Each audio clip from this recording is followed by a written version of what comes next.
Laissez-moi vous donner la journée qui change votre vie aussi rapidement que je le peux. Je l'ai divisée en 4 parties, et ensuite nous aurons fini pour la journée. Le dégoût est une émotion négative, mais il peut avoir un effet très positif, puissant. Le dégoût dit « J'en ai assez ». Quelle journée importante cela pourrait être. J'en ai assez. J'ai rencontré une belle, puissante, accomplie femme d'affaires à New York. Une entreprise m'a invité à venir jouer avec la vice-présidente, une femme extraordinaire. J'ai eu 1 heure et j'ai découvert son histoire. Je lui ai demandé « Comment en êtes-vous arrivé là, gros revenu, et vous n'êtes jamais allé à l'université ?» Elle a dit « Eh bien, laissez-moi vous raconter une partie de l'histoire. » Elle a dit « Quand j'étais jeune mère, il y a quelques années, j'ai demandé 10 $ à mon mari et il a dit « Pourquoi faire ?» Il a dit « Avant que cette journée ne se termine, j'ai décidé que je ne demanderai plus jamais oui. » Elle a dit « J'ai commencé à étudier les opportunités, j'ai suivi des cours, je me suis mise à l'école. » Elle a fait le scénario. Maintenant, je suis vice-présidente, je gagne beaucoup d'argent. Et elle a dit « J'ai tenu ma promesse. Je n'ai jamais demandé oui. » Ici, on l'appelle la journée qui change la vie. Le jour où vous dites « Assez », vous pouvez ajouter un acte à cela. Vous êtes dégoûté. Un homme prend un fusil de chasse pour sa voiture, éclate chaque bosse, détruit chaque pneu, la met sur le sol, et c'était là qu'il avait conduit cette chose embarrassante pour la dernière fois. Et il a dit « Assez, c'est assez. Voici les 3 derniers. » Ensuite, la décision, la prise de décision le jour qui change la vie. Si vous rentriez chez vous aujourd'hui et dans les prochains jours, nettoyez une liste. Les décisions pourraient fournir assez d'inspiration pour les 5 prochaines années, disant quelle inspiration vous apporteriez-vous pour décider. Troisièmement, le désir bézilpa. Le vouloir assez fort. Qui connaît le mystère que nous ne connaissons pas? Mais voici quelque chose que je sais. Parfois, le désir attend un déclencheur, attend quelque chose pour se produire. Qui sait ce que peut être l'événement? Une bombe, les paroles d'un film, la Bible, un séminaire, un sermon, un livre, une expérience, une confrontation avec un ennemi, une conversation avec un ami. La Bible vous met au niveau. Quelle que soit l'expérience, elle est si précieuse. Et mon meilleur conseil, accueillez toutes les expériences. Vous ne savez jamais laquelle va changer chaque souffle. Enfin, la résolution, comme je le veux, les mots les plus puissants de la langue. Benjamin Disraeli a dit « Rien ne peut résister à la volonté humaine qui met sa vie en jeu pour son objectif. En d'autres termes, je le ferai ou je mourrai. » Cette définition les compte tous. Je l'ai eue d'une petite fille de collège à Foster City, en Californie. Je passais en revue quelques mots un jour. Je suis arrivé à celui-ci. J'ai demandé aux enfants « Qui peut me dire ce que signifie résolution ?» Certains ne savaient pas. Certains ont essayé, intéressant, mais le rire était le meilleur. Une petite fille à peu près au 3e rang, je pense. « Je sais, monsieur. » Oh, ce qu'elle a dit, je pense que la résolution signifie se promettre qu'on ne renoncera jamais. J'ai dit. C'est la meilleure chose que j'ai jamais entendue. Elle donne probablement un séminaire quelque part aujourd'hui, non? La meilleure que j'ai entendue. J'ai demandé à l'enfant pendant combien de temps un bébé devrait-il essayer d'apprendre à marcher? Combien de temps donneriez-vous à votre bébé moyen avant de dire « Assez, c'est assez ». Non. Toute mère dans le monde, ils sont fous. Mon bébé va continuer d'essayer. Jusqu'à quand? Un mot magique. Voulez-vous que vous l'écriviez?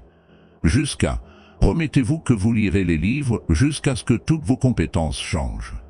Vous irez à des séminaires, vous aurez une idée de la question. Vous les laisserez le faire jusqu'à ce que cela ait du sens. Vous irez à l'école jusqu'à ce que vous compreniez. Vous pratiquerez jusqu'à ce que vous développerez la compétence. Ne renoncez jamais jusqu'à, peu importe combien de temps cela prend.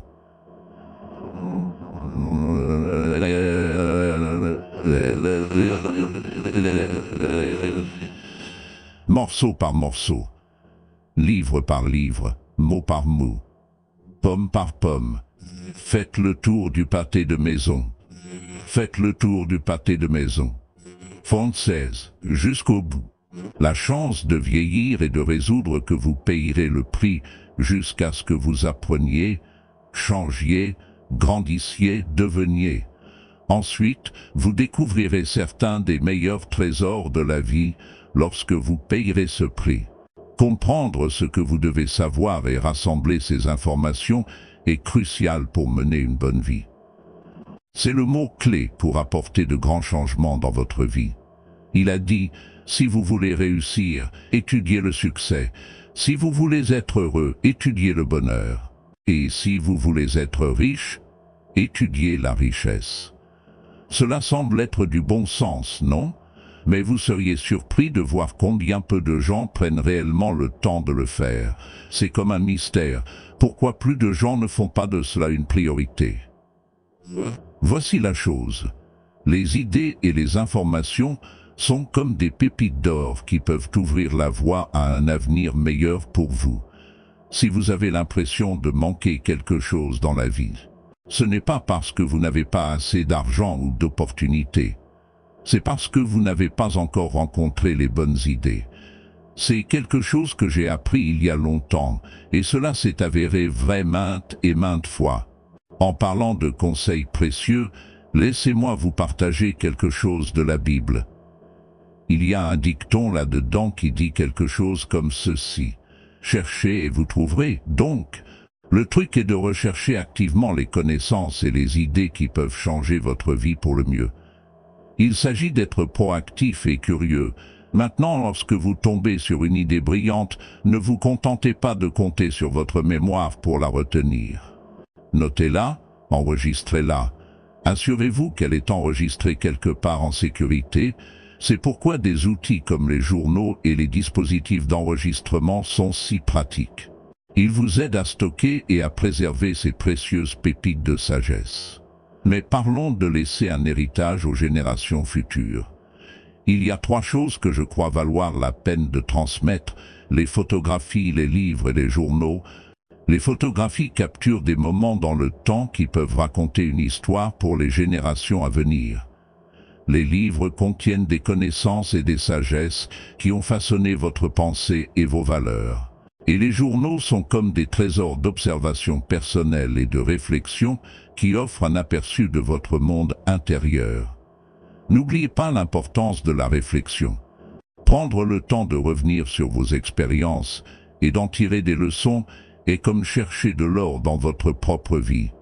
C'est une chance d'extraire des leçons et des perspectives précieuses qui peuvent vous guider dans votre parcours futur.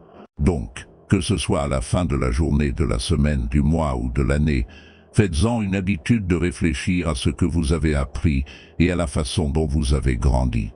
En résumé, le chemin vers une vie épanouissante et réussie est pavé de curiosité, d'études, de réflexion et de l'engagement à transmettre des connaissances précieuses aux générations futures. C'est un voyage qui vaut la peine d'être entrepris, rempli de possibilités infinies de croissance et de découverte. Lorsque mon père allait avoir 76 ans, je lui ai dit quelque chose d'intéressant. J'ai dit, « Papa, imaginez à quel point ce serait cool de prendre tout ce que vous avez appris au cours des 75 dernières années et de l'utiliser pour rendre votre 76e année incroyable. » Il s'agit d'utiliser toutes les expériences du passé pour rendre le futur encore meilleur. Pensez-y. Chaque conversation que vous avez eue, chaque expérience que vous avez vécue, ce sont tous comme des pièces d'un puzzle. Lorsque vous y réfléchissez, vous pouvez en apprendre et les rendre meilleurs. Plus vous apprenez de votre passé, plus brillant peut être votre avenir. La plupart d'entre nous savent déjà ce que nous devons faire pour rendre nos vies meilleures. Mais la partie délicate est de comprendre comment utiliser ce que nous avons appris pour devenir la personne que nous voulons être. C'est là que la curiosité et la découverte de comment les choses fonctionnent entrent en jeu. Vous pourriez ne pas pouvoir tout faire ce que vous découvrez, mais il est important d'en apprendre autant que possible. J'ai rencontré un homme nommé Monsieur Schoff quand j'avais 25 ans, et il m'a donné de bons conseils. Il m'a demandé comment j'avais été ces 6 dernières années, et je devais admettre. Pas très bien. Il m'a dit que 6 ans étaient suffisants pour réaliser si j'étais sur la bonne voie ou non. Et quand il m'a demandé combien d'argent j'avais économisé, j'ai dû dire « aucun ». Il m'a fait réaliser que je devais changer mon plan, car cela ne fonctionnait clairement pas. Parfois, il peut être difficile de faire face à nos erreurs, mais c'est ainsi que nous apprenons et grandissons. Nous pouvons aussi beaucoup apprendre des expériences des autres, aussi bien des bonnes que des mauvaises. La Bible, par exemple, contient des histoires qui nous enseignent ce qu'il faut faire et ce qu'il ne faut pas faire. L'une des meilleures façons d'apprendre des autres est de lire des livres et d'écouter des personnes qui ont accompli de grandes choses. Les gens qui réussissent sont souvent de grands lecteurs car ils comprennent la valeur d'apprendre des expériences des autres. Donc, si vous voulez tirer le meilleur parti de votre vie, continuez à apprendre et à grandir chaque jour. La curiosité les pousse à lire, parce qu'ils doivent simplement savoir. C'est quelque chose qu'ils ont tous en commun. Voici une bonne phrase. Tous les leaders sont des lecteurs. Ils utilisent également des programmes audio, surtout lorsqu'ils sont en voiture ou pendant d'autres moments où ils ne peuvent pas lire. Les cassettes peuvent aider chacun d'entre nous à acquérir facilement de nouvelles idées et compétences.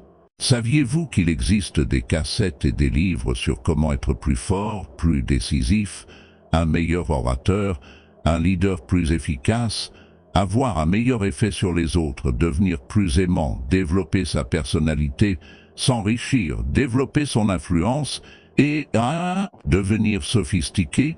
Pourtant, les gens ne les utilisent pas. Comment expliqueriez-vous cela? Certains pourraient dire qu'ils sont trop occupés. Mais lorsqu'ils rentrent chez eux après le travail, il est tard. Ils doivent manger, regarder la télévision et se coucher. Ils ne peuvent pas rester debout la moitié de la nuit à lire ou à écouter. Mais voici la chose, si vous êtes en retard sur vos factures, être un bon travailleur sincère et travailleur acharné pourrait ne pas être suffisant. Vous devez être meilleur que cela. Vous devez être un bon auditeur, un bon lecteur. Au moins, vous pourriez écouter une bonne cassette en rentrant chez vous, n'est-ce pas? Vous n'avez pas à passer la moitié de la nuit à lire ou à écouter des cassettes éducatives, bien que, si vous êtes fauché, c'est un bon point de départ.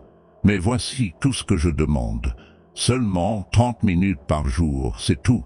Étirez-le à 1 heure si vous le pouvez, mais au moins 30 minutes. Être à moitié riche n'est pas mal. 30 minutes pour entendre ou lire quelque chose de stimulant, quelque chose d'instructif chaque jour. Et ne manquez pas un jour. Vous ne manqueriez pas un repas, n'est-ce pas? Mais pas vos 30 minutes. Vous pouvez vous en sortir sans certains repas, mais vous ne pouvez pas vous en sortir sans certaines idées, exemples et inspirations.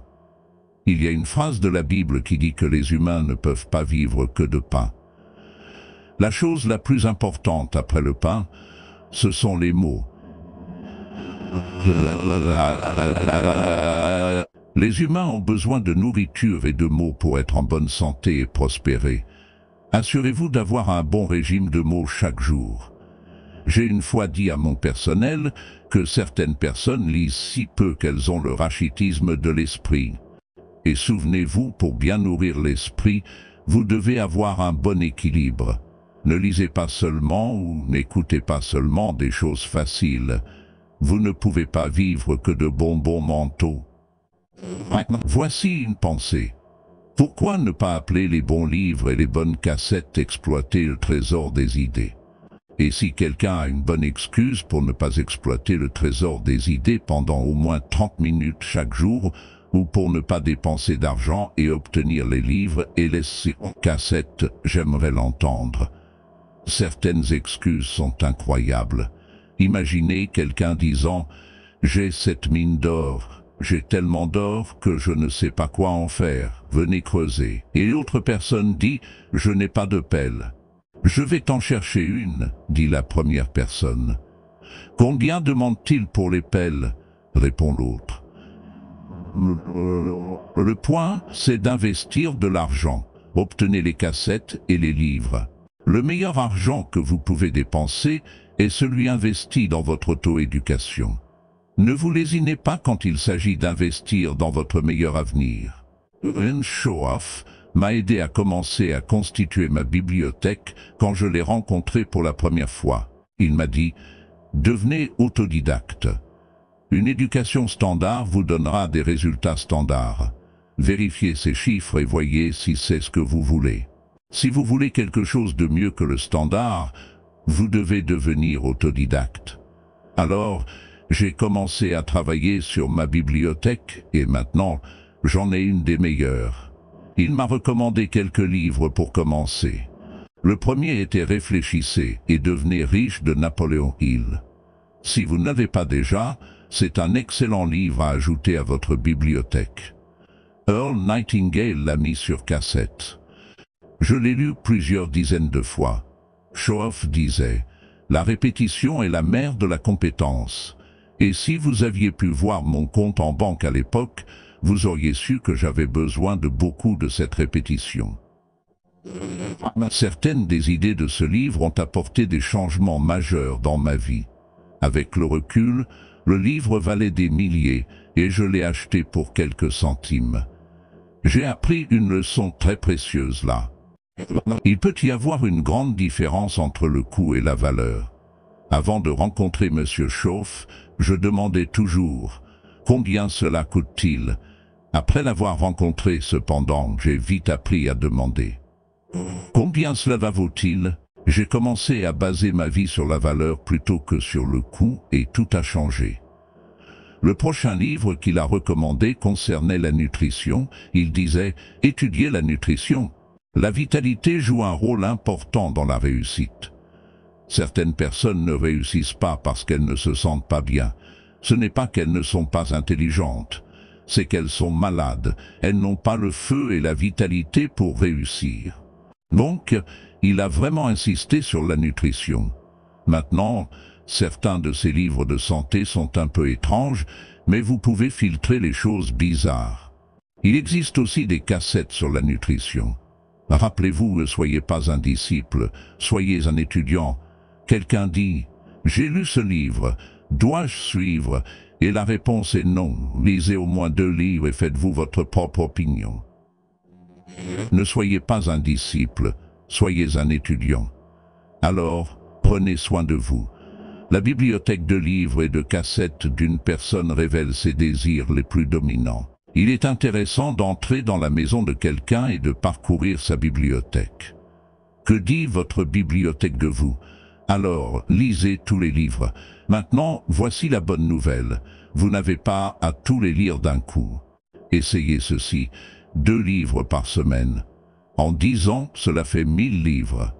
Si vous lisez 1000 livres dans les 10 prochaines années, pensez-vous qu'ils influenceraient grandement toutes les dimensions de votre vie? La réponse est, bien sûr, mais voici ce qui est excitant, ce ne sont que 2 livres par semaine. Cependant, je suggérerais que si vous n'avez pas lu 2 livres par semaine au cours des 10 dernières années, vous avez environ 1000 livres de retard. Pouvez-vous imaginer l'incroyable désavantage que cela représentera dans 10 ans d'entrée sur le marché avec 1000 livres de retard? Maintenant, la prochaine façon d'apprendre des autres est d'écouter. Devenez un grand auditeur. Approchez-vous de personnes à succès et écoutez. Écoutez ce qu'elles disent et écoutez comment elles le disent.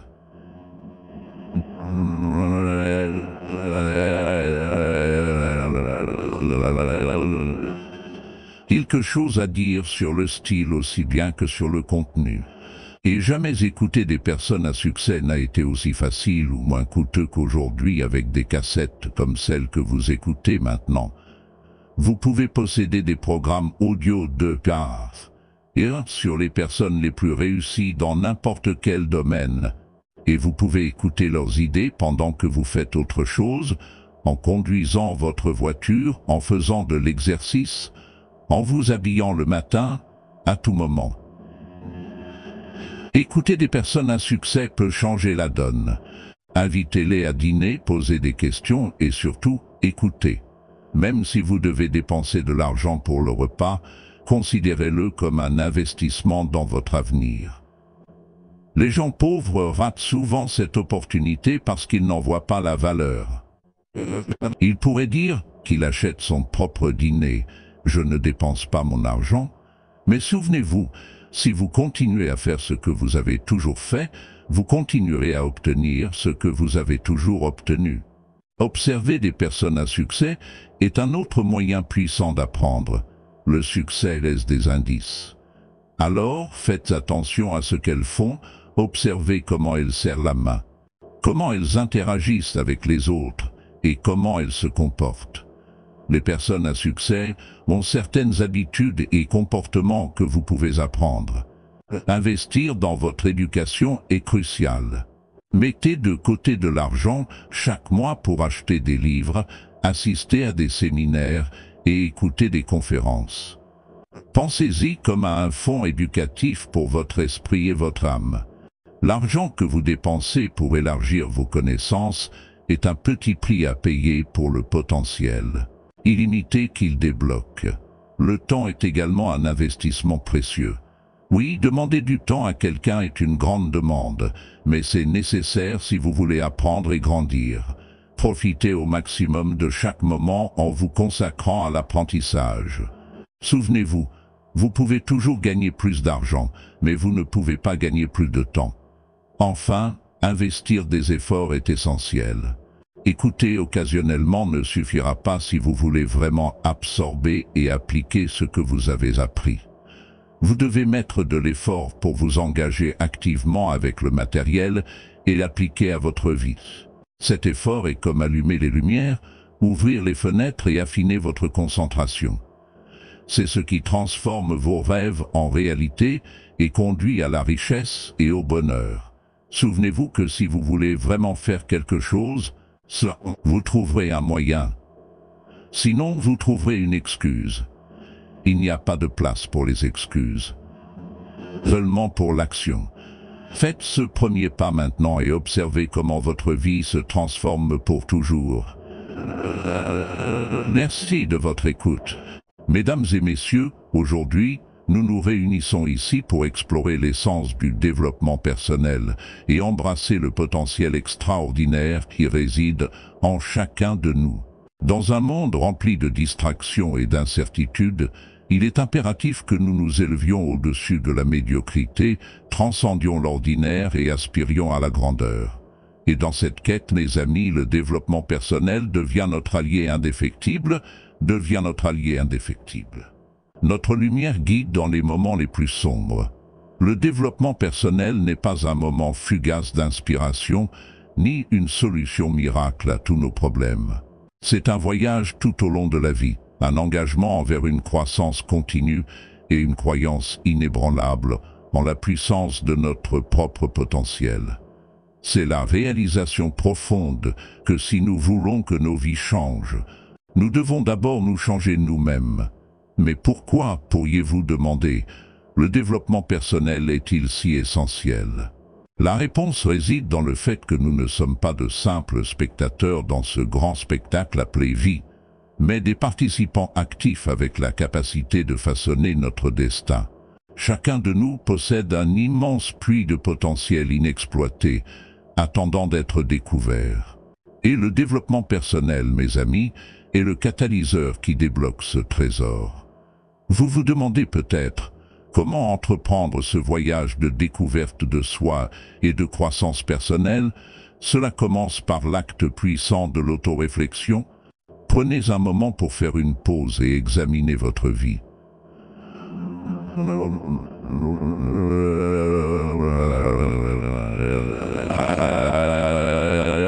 Mes désirs les plus profonds? Et surtout, que puis-je faire aujourd'hui pour combler le fossé entre où je suis et où je veux être? Rome ne s'est pas construite en un jour, et votre voyage vers le développement personnel non plus. Cela nécessite de la cohérence, de la discipline et un engagement inébranlable à adopter des habitudes quotidiennes qui mènent à la croissance et au progrès. Comme dit le vieil adage, se lever et travailler dur. Oui, mes amis, c'est dans l'effort, dans le travail quotidien d'action disciplinée, que nous découvrons vraiment notre potentiel. Imaginez un instant que chaque jour est une toile vierge, une nouvelle opportunité de faire des pas délibérés vers devenir la meilleure version de vous-même. Commencez par maîtriser vos matins, car la façon dont vous commencez votre journée donne le ton pour les heures qui suivent. Réveillez-vous tôt. Embrassez la solitude et cultivez des habitudes qui nourrissent votre esprit, votre corps et votre âme. Que ce soit par l'exercice, la méditation ou la lecture, investissez dans des activités qui nourrissent votre croissance personnelle. Rappelez-vous, le développement personnel ne se limite pas au domaine physique seul. C'est la transformation holistique de tout notre être. Cultivez votre esprit avec la connaissance. Stimulez votre imagination à travers la littérature et engagez-vous dans des conversations significatives qui remettent en question vos perspectives. Cherchez des mentors et entourez-vous de personnes qui reflètent les qualités que vous aspirez à incarner. Comme le dit le vieil adage, vous êtes la moyenne des 5 personnes avec lesquelles vous passez le plus de temps. Mais le développement personnel ne se limite pas à construire une vie extérieure extraordinaire. Il s'agit de nourrir les profondeurs de notre caractère et de cultiver des vertus qui résistent à l'épreuve du temps. Soyez honnête avec vous-même. Développez une intégrité inébranlable et honorez vos engagements. Pratiquez la gratitude sans relâche et cultivez un esprit de gentillesse et d'empathie envers les autres. Souvenez-vous que le vrai succès ne se mesure pas uniquement en richesse matérielle ou en récompense. Il réside dans le fait de laisser un impact positif sur le monde qui nous entoure. En essence, le développement personnel consiste à devenir la meilleure version de nous-mêmes. Il s'agit de se défaire continuellement des couches de conformité et d'embrasser la touche unique qui nous distingue. Il s'agit d'explorer notre potentiel inexploité et d'oser rêver plus grand que jamais. Nous ne pouvons plus nous contenter d'une vie de désespoir tranquille. Au contraire, aspirons à une vie de dessein, de croissance personnelle et d'accomplissement. Lors de notre prochaine rencontre, nous plongerons plus profondément dans les domaines du développement personnel, explorant ses divers aspects et découvrant les secrets pour libérer notre véritable potentiel. Mais pour l'instant, laissez cette idée, ce concept de développement personnel, être l'étincelle qui allume la flamme de la transformation en vous. Levons-nous et travaillons, mes amis. Engageons-nous dans ce voyage remarquable de découverte de soi, de croissance personnelle et d'engagement indéfectible envers la grandeur. En quittant cette pièce aujourd'hui, que ce soit avec la compréhension que chaque jour nous offre l'opportunité de dépasser nos limites et de laisser notre empreinte sur ce monde. Alors, mes amis, je vous implore d'accueillir le développement personnel à bras ouverts. Laissez-le imprégner chaque coin de votre existence, vous propulsant vers une vie de sens, de dessein et d'accomplissement. Le pouvoir de transformer réside à portée de main. Le saisirez-vous? Vous lèverez-vous? Et travaillerez-vous? Le choix, mes amis, vous appartient. Mesdames et messieurs, je me tiens devant vous aujourd'hui pour partager les secrets de la maîtrise de l'état d'esprit financier, le guide ultime de la liberté financière.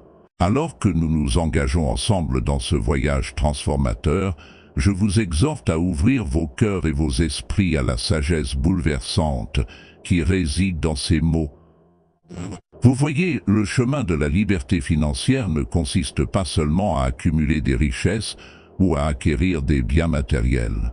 Il s'agit de nous libérer des chaînes des difficultés financières, de nous autonomiser avec les connaissances et les compétences pour mener une vie d'abondance dans tous les domaines.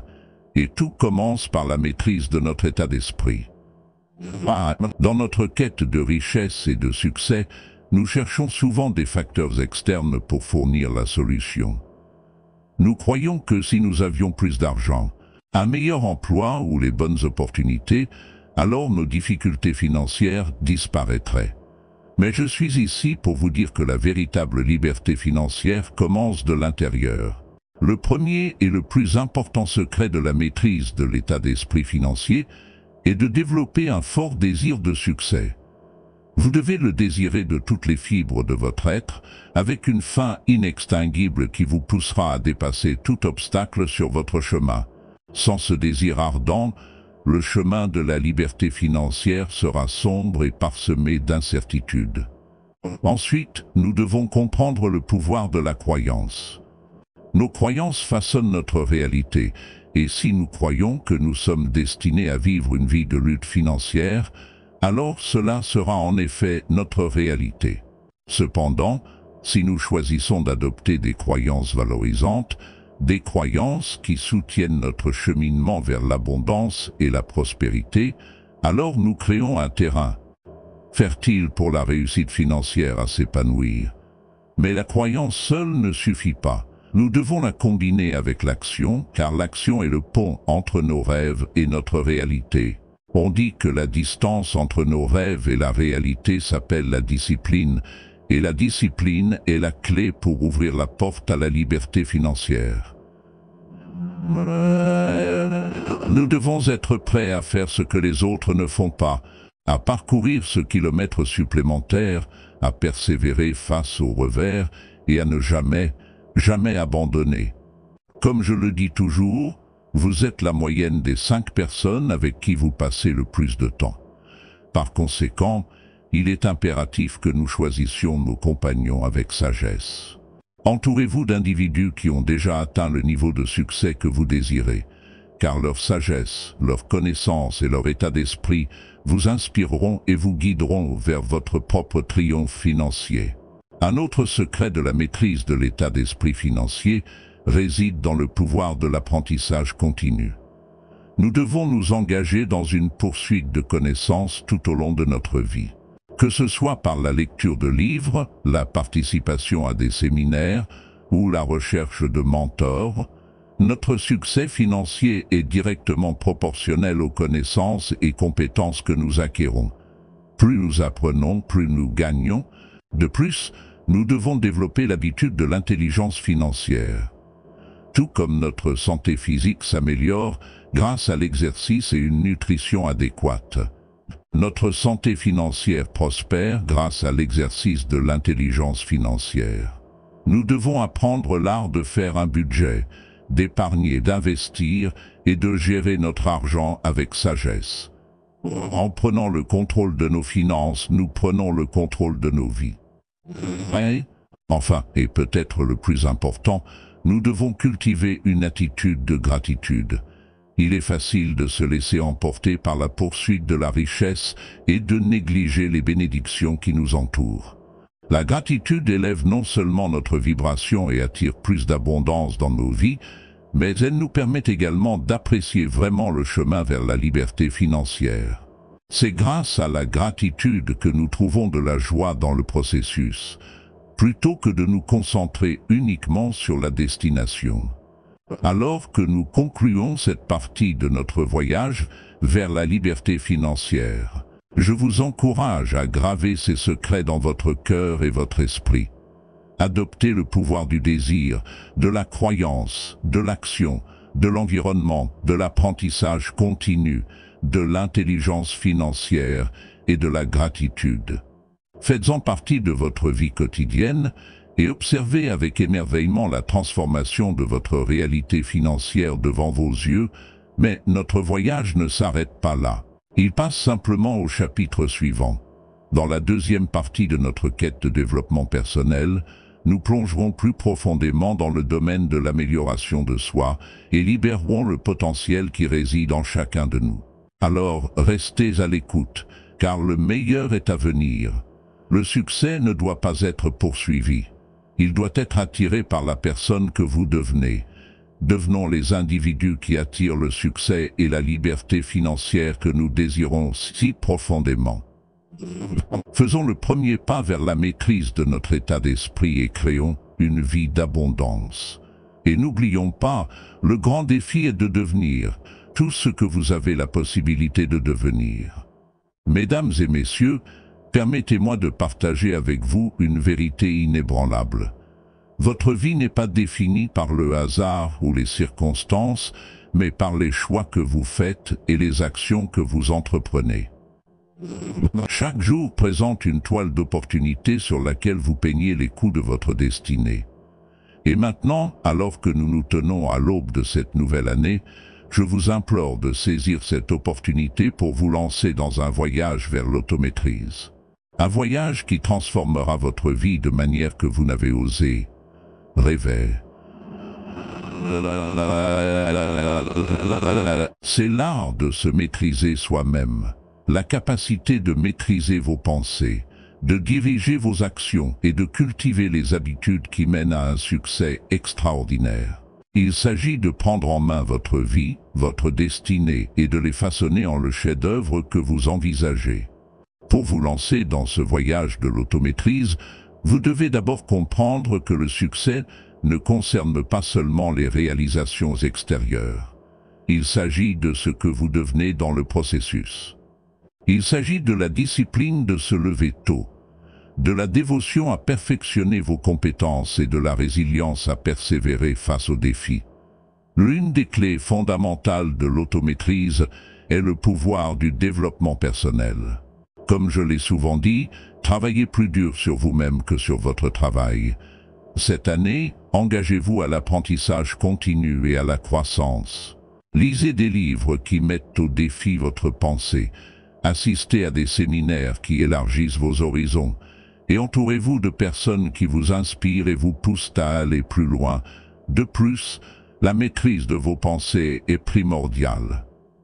Votre esprit est un jardin. Ce que vous plantez, nourrissez et cultivez en lui détermine la récolte que vous ferez. Protégez vos pensées avec fermeté, car elles façonnent vos croyances, qui dictent à leur tour vos actions.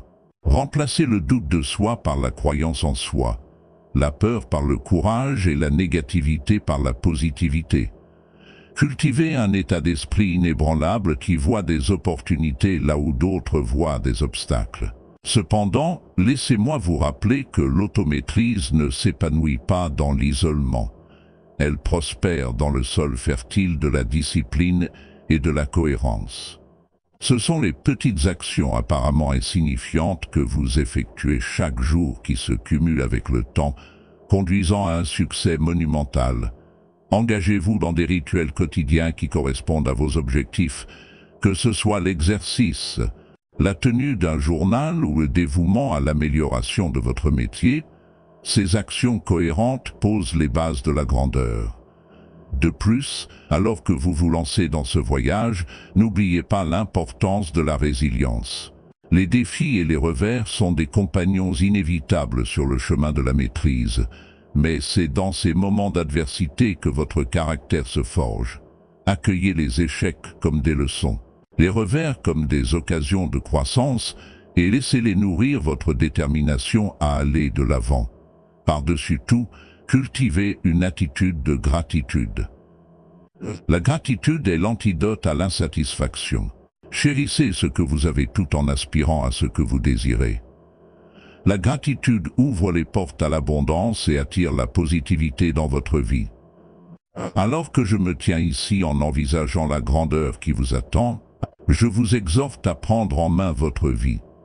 Levez-vous chaque matin avec un but. Consacrez-vous à l'amélioration continue et prospérez dans la quête de l'automaîtrise. Souvenez-vous, le voyage de 1000 km commence par un seul pas. Faites ce pas aujourd'hui vers devenir l'architecte de votre destinée, et tandis que vous le faites, observez votre vie se transformer en un témoignage de l'automaîtrise et de la réalisation illimitée. En conclusion, je vous laisse avec ces mots. Le plus grand cadeau que vous puissiez vous offrir est l'engagement envers votre croissance personnelle. Que cette année soit votre année de l'automaîtrise, où vous vous élevez et prospérez au-delà de vos rêves les plus fous. Merci.